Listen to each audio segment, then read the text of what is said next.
Halo guys, kembali lagi bersama gua Bang Bakron.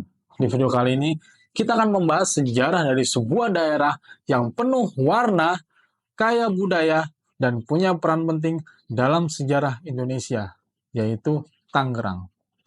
Sebelumnya jangan lupa subscribe dan nyalakan lonceng notifikasinya agar tidak ketinggalan video-video menarik lainnya. Langsung saja simak ceritanya.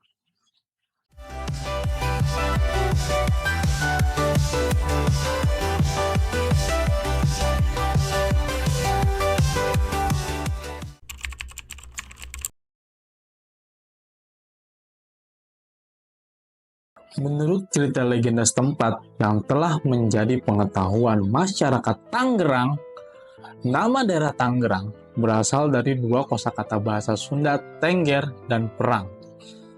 Tengger atau tetengger berarti tanda yang kalau merujuk pada pengertian tempat atau lokasi berbentuk tugu dari kayu, bambu, atau tembok. Perang sama berarti perang, peperangan, dan pertempuran. Itulah sebabnya di samping nama itu disebut Tangerang dengan satu huruf G dan ada pula menyebut Tangerang dengan dua huruf G. Jadi, Tangerang atau Tanggerang berarti tugu sebagai tanda pernah terjadi peperangan. Dalam hal ini, tugu yang dimaksud adalah berbentuk bangunan benteng sehingga daerah ini biasa dinamakan juga benteng. Oleh karena masyarakat, akan tetapi ada juga yang menafsirkan bahwa tugu itu berfungsi sebagai tanda batas wilayah yang dikuasai oleh Kesultanan Banten di sebelah barat Sungai Cisadane, dengan wilayah yang dikuasai oleh Kompeni Belanda di sebelah timur Sungai Cisadane. Konon, tugu tersebut didirikan oleh Pangeran Sugri, salah seorang putra Sultan Ageng Tirtayasa. Tugu itu sendiri terletak di tepi barat Sungai Cisadane pada ujung Jalan Oto Iskandar Dinata di kota Tangerang sekarang. Sementara itu, berhubung dengan tugu itu berada di pinggir sungai, muncul pula istilah Citanggerang bagi tugu tersebut, yang artinya air atau sungai yang menjadi benteng pertahanan. Perjalanan sejarah daerah Tangerang dihiasi oleh berulang kali menjadi medan perang antara pasukan Kesultanan Banten dengan serdadu Kompeni Belanda, terutama pada abad ke-17 dan abad ke-18. Peristiwa tersebut dimungkinkan terjadi karena daerah Tangerang, terutama Sungai Cisadane pada lokasi kota Tangerang, telah lama menjadi tapal batas wilayah antara wilayah Kesultanan Banten dengan wilayah Batavia yang diduduki oleh Kompeni Belanda. Jika terjadi konflik, maka benteng atau kubu pertahanan Kompeni mendapat serangan pasukan Banten. Sebaliknya, benteng atau kubu pertahanan Banten mendapat serangan serdadu Kompeni. Untuk menjaga dan mempertahankan keamanan daerah kedua belah pihak, maka di kota Tangerang dan beberapa tempat di sepanjang Sungai Cisadane dibangun benteng pertahanan masing-masing. Benteng pertahanan Kompeni Belanda dibangun di sebelah timur Sungai Cisadane, sedangkan benteng pertahanan Banten dibangun di sebelah barat Sungai Cisadane. Sesungguhnya, penduduk Tangerang dan Jakarta dahulu lebih mengenal istilah benteng daripada istilah Tangerang untuk nama daerah Tangerang sekarang ini. Walaupun berdasarkan sumber yang tidak otentik, istilah Tangerang sebagaimana daerah baru dikenal luas dalam masyarakat setempat pada tahun 1712.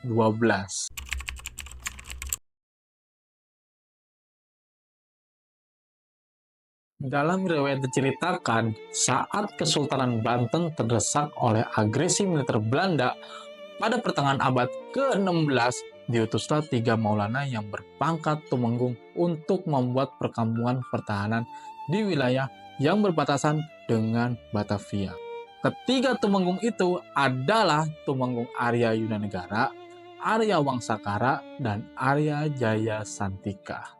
Mereka segera membangun basis pertahanan dan pemerintahan di wilayah yang kini dikenal sebagai kawasan Tiga Raksa. Jika menurut kepada legenda rakyat, dapat disimpulkan bahwa cikal bakal Kabupaten Tangerang adalah Tiga Raksa. Nama Tiga Raksa itu sendiri berarti tiang, tiga, atau tilu tanglu, sebuah pemberian nama sebagai wujud penghormatan kepada 3 tumenggung yang menjadi 3 pimpinan ketika itu. Seorang putra Sultan Ageng Tirtayasa dari Kesultanan Banten membangun Tugu Prasasti di bagian barat Sungai Cisadane. Saat ini diyakini berada di Kampung Gerendeng.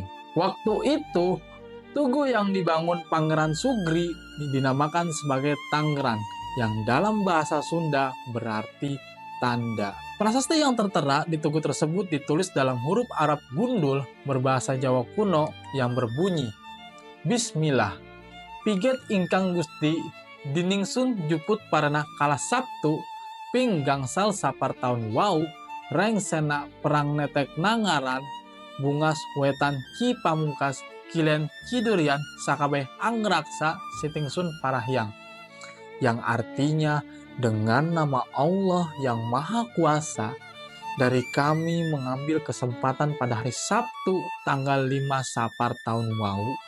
Sesudah perang kita memancangkan tugu untuk mempertahankan batas timur Cipamungkas atau Cisadane dan barat Cidurian, semua menjaga tanah kaum Parahyang. Sebutan Tangerang yang berarti tanda itu lama-kelamaan berubah sebutan menjadi Tangerang, sebagaimana yang dikenal sekarang ini.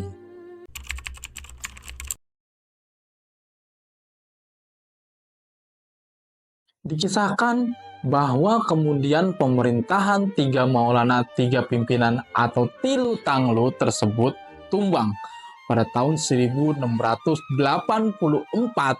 seiring dengan dibuatnya perjanjian antara pasukan Belanda dengan Kesultanan Banten pada tanggal 17 April 1684. Perjanjian tersebut memaksa seluruh wilayah Tangerang masuk kekuasaan penjajahan Belanda.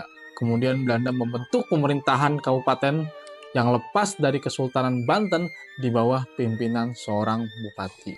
Para bupati yang pernah memimpin Kabupaten Tangerang di era pemerintahan Belanda pada periode tahun 1682 sampai 1809 adalah Kiai Arya Sutadlaga 1-7. Setelah keturunan Arya Sutadlaga dinilai tidak mampu lagi memerintah Kabupaten Tangerang, Belanda menghapus pemerintahan ini dan memindahkannya ke Batavia. Kemudian Belanda membuat kebijakan sebagian tanah di Tangerang dijual kepada orang-orang kaya di Batavia yang merekrut pemuda-pemuda Indonesia untuk membantu usaha pertahanannya, terutama sejak kekalahan armadanya di dekat Midway dan Kepulauan Solomon.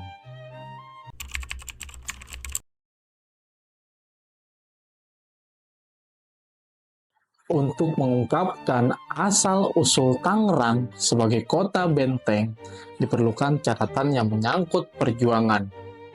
Menurut tulisan F.D. Han yang diambil dari arsip VOC, resolusi tanggal 1 Juni tahun 1660 melaporkan bahwa Sultan Banten telah membuat negeri besar yang terletak di sebelah barat Sungai Cisadane, dan untuk mengisi negeri baru tersebut, Sultan Banten telah memindahkan 5.000 sampai 6.000 penduduk.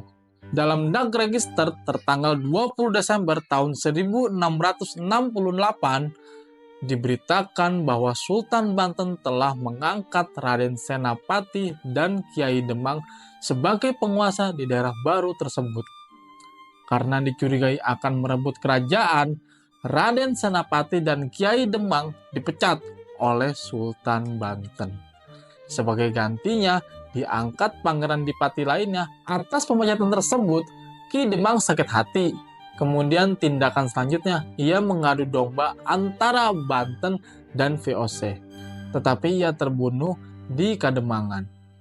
Dalam arsip VOC selanjutnya, yaitu dalam Dag Register tertanggal 4 Maret tahun 1680 menjelaskan bahwa penguasa Tangerang pada waktu itu adalah Kiai Dipati Suradilaga.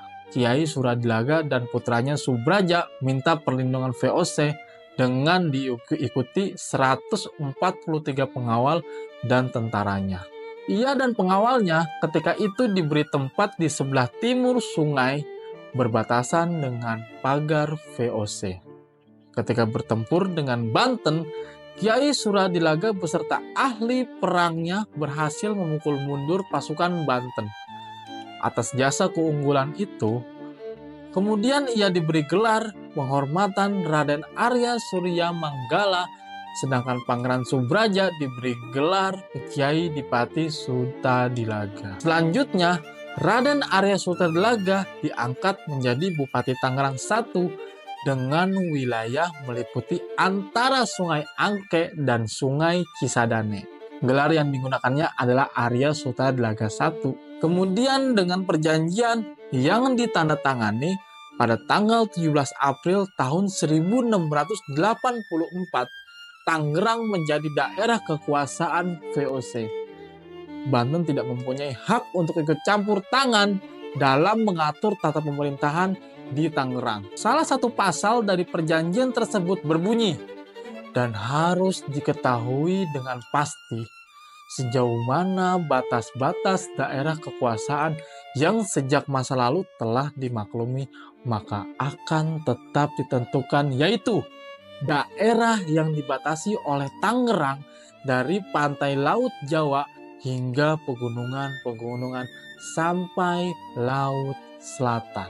Bahwa semua tanah sepanjang Tangerang akan menjadi milik atau ditempati oleh VOC. Dengan adanya perjanjian tersebut, daerah kekuasaan bupati bertambah luas sampai sebelah barat Sungai Tangerang. Untuk mengawasi Tangerang, maka perlu diperhatikan, perlu menambah pos-pos penjagaan di sepanjang perbatasan Sungai Tangerang.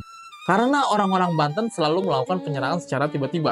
Menurut peta yang dibuat pada tahun 1692 di pos paling tua terletak di muara Sungai Cisadane, tepatnya di sebelah utara Kampung Baru. Namun kemudian ketika didirikan pos yang baru, bergeserlah letaknya ke sebelah selatan atau tepatnya di muara Sungai Tangerang. Menurut arsip Geon Resolute Van Het, Kastil Batavia tanggal 3 April 1705 ada rencana merobohkan bangunan-bangunan dalam pos karena hanya berdinding bambu. Kemudian bangunannya diusulkan diganti dengan tembok. Gubernur Jenderal Zwartezon sangat menyetujui usulan tersebut, bahkan diinstruksikan untuk membuat pagar tembok mengelilingi bangunan-bangunan dalam pos penjagaan. Hal ini dimaksudkan agar orang Banten tidak dapat melakukan penyerangan. Benteng baru yang akan dibangun untuk ditempati itu direncanakan punya ketebalan dinding 20 kaki atau lebih. Di sana akan ditempati 30 orang Eropa di bawah pimpinan seorang Van Dijk dan 28 orang Makassar yang akan tinggal di luar benteng. Bahan dasar benteng adalah batu bata yang diperoleh dari Bupati Tangerang Arya Sutadilaga I. Setelah benteng selesai dibangun, personilnya menjadi 60 orang Eropa dan 30 orang Indonesia. Yang dikatakan orang Indonesia adalah orang-orang dari daerah Makassar yang direkrut sebagai serdadu VOC. Benteng ini kemudian menjadi basis VOC dalam menghadapi pemberontakan dari Banten. Kemudian pada tahun 1801 diputuskan untuk memperbaiki dan memperkuat pos atau garnisun itu dengan letak bangunan baru 60 meter agak ke tenggara. Tepatnya terletak di sebelah timur Jalan Besar Pal 17.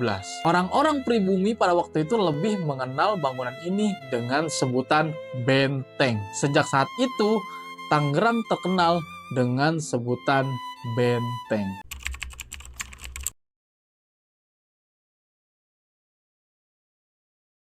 Pada akhir tahun 1943, jumlah kabupaten di Jawa Barat mengalami perubahan dari 18 menjadi 19 kabupaten. Hal itu terjadi karena pemerintahan penduduk Jepang mengubah status Tangerang dari kewedanan menjadi kabupaten. Perubahan status administratif itu terjadi berdasarkan dua alasan. Pertama, Kota Jakarta ditetapkan sebagai Tokubetsushi atau Kota Praja Istimewa. Kedua, pemerintahan Kabupaten Jakarta dinilai kurang efektif. Atas dasar itu, Gun Seikanbu mengeluarkan keputusan tanggal 9 November 1943 tentang pemindahan pusat pemerintahan Kabupaten Jakarta dari Kota Jakarta ke Kota Tangerang. Seiring berjalan waktu, daerah Tangerang yang kala itu berbentuk kabupaten daerah tingkat 2 mengalami perkembangan yang sangat pesat. Letaknya yang berbatasan langsung dengan ibu kota menjadikan beberapa kecamatan yang berbatasan langsung menjadi pusat segala kegiatan baik pemerintahan, ekonomi, industri perdagangan, politik, dan sosial budaya. Hingga pada tanggal 28 Februari 1981 disahkan Peraturan Pemerintah Nomor 50 Tahun 1981 tentang pembentukan Kota Administratif Tangerang.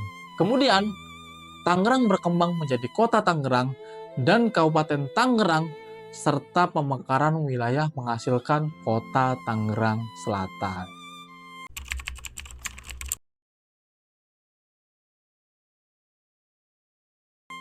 Tangerang dikenal sebagai salah satu pusat industri dan bisnis yang vital di Indonesia. Berbagai pabrik dan perusahaan besar dari sektor manufaktur, elektronik, tekstil, hingga makanan beroperasi di kota ini. Keberadaan industri dan bisnis ini berkontribusi signifikan terhadap perekonomian nasional. Posisi Tangerang sebagai pusat perdagangan dan logistik juga diperkuat oleh adanya Bandara Internasional Soekarno-Hatta. Kota Tangerang memiliki berbagai fasilitas modern yang mendukung percepatan pertumbuhan ekonominya. Mulai dari sistem transportasi umum yang mampu menjangkau seluruh wilayah Tangerang, hingga sarana pendidikan berkualitas tinggi tersebar di berbagai lokasi. Layanan publik yang mudah diakses serta pusat-pusat perbelanjaan di beberapa titik juga turut meningkatkan kenyamanan masyarakat. Faktor-faktor inilah yang menjadikan Tangerang dikenal sebagai kota yang nyaman di Jabodetabek. Itu dia tadi cerita sejarah Tangerang. Bagaimana? Apakah kalian tertarik? Bila mana kalian ingin mengoreksi atau ingin menambahkan, silahkan tulis saja di kolom komentar. Barangkali kalian juga akan mau request apa aja nih yang harus gue ceritakan nih. Tulis saja di kolom komentar. Thank you for watching and see you next video. Wassalamualaikum warahmatullahi wabarakatuh.